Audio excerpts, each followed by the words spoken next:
Neuvaine à Saint Joseph, 7e jour. Prions. Au nom du Père et du Fils et du Saint-Esprit. Amen. Saint Joseph, maître de la vie intérieure, apprends-nous à vivre au quotidien dans l'intimité de Jésus et de Marie, et dans l'abandon confiant à l'amour de Dieu le Père. Saint Joseph, protecteur de la famille de Nazareth, nous te confions l'avenir de nos familles, qu'elles soient des foyers d'accueil et d'amour. Aide-nous dans l'éducation chrétienne de nos enfants. Saint Joseph, modèle des travailleurs, nous te confions notre travail quotidien, qu'il contribue au bien-être de tout homme. Aide-nous à l'accomplir en esprit de service. Nous te prions pour toute personne à la recherche de travail.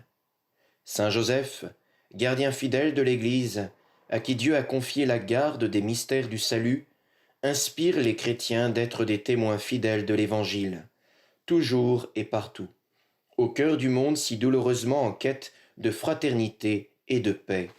Amen. Suite de la lecture de l'exhortation apostolique Redemptoris Custos, gardien du Rédempteur, de sa sainteté Saint Jean-Paul II, sur la figure et la mission de Saint Joseph dans la vie du Christ et de l'Église. Quatrièmement, le travail expression de l'amour. Une des expressions quotidiennes de cet amour dans la vie de la famille de Nazareth est le travail. Le texte évangélique précise par quel type de travail Joseph essayait d'assurer la subsistance de sa famille, celui du charpentier. Ce simple mot recouvre toute l'étendue de la vie de Joseph. Pour Jésus, ce sont là les années de la vie cachée dont parle l'évangéliste après l'épisode du temple. Il redescendit alors avec eux et revint à Nazareth, et il leur était soumis. Cette soumission, c'est-à-dire l'obéissance de Jésus dans la maison de Joseph, est aussi comprise comme une participation au travail de Joseph. Celui qui était appelé le fils du charpentier, avait appris le travail de son père putatif. Si dans l'ordre du salut et de la sainteté, la famille de Nazareth est un exemple et un modèle pour les familles humaines, on peut dire autant, par analogie, du travail de Jésus aux côtés de Joseph le charpentier. À notre époque, l'Église a mis cela en relief, entre autres par la mémoire liturgique de Saint Joseph artisan, fixée le 1er mai. Le travail humain, en particulier le travail manuel, prend un accent spécial dans l'Évangile. Il est entré dans le mystère de l'incarnation en même temps que l'humanité du Fils de Dieu. De même aussi qu'il a été racheté d'une manière particulière. Grâce à son atelier, où il exerçait son métier et en même temps que Jésus, Joseph rendit le travail humain proche du mystère de la rédemption. Dans la croissance humaine de Jésus, en sagesse, en taille et en grâce, une vertu eut une part importante, la conscience professionnelle. Le travail étant un bien de l'homme qui transforme la nature, rend l'homme en un certain sens plus homme.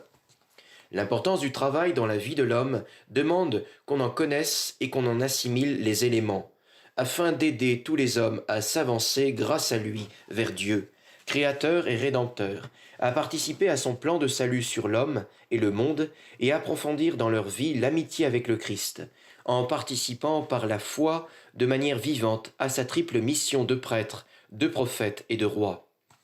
Il s'agit en définitive de la sanctification de la vie quotidienne, à laquelle chacun doit s'efforcer en fonction de son état et qui peut être proposée selon un modèle accessible à tous.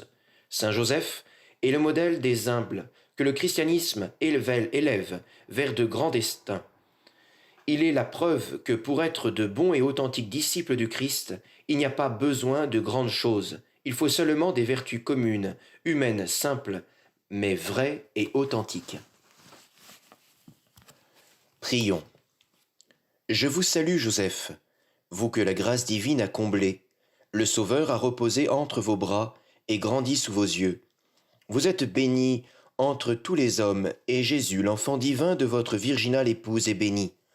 Saint Joseph, donné pour Père au Fils de Dieu, priez pour nous dans nos soucis de famille, de santé et de travail, jusqu'à nos derniers jours, et daignez nous secourir à l'heure de notre mort.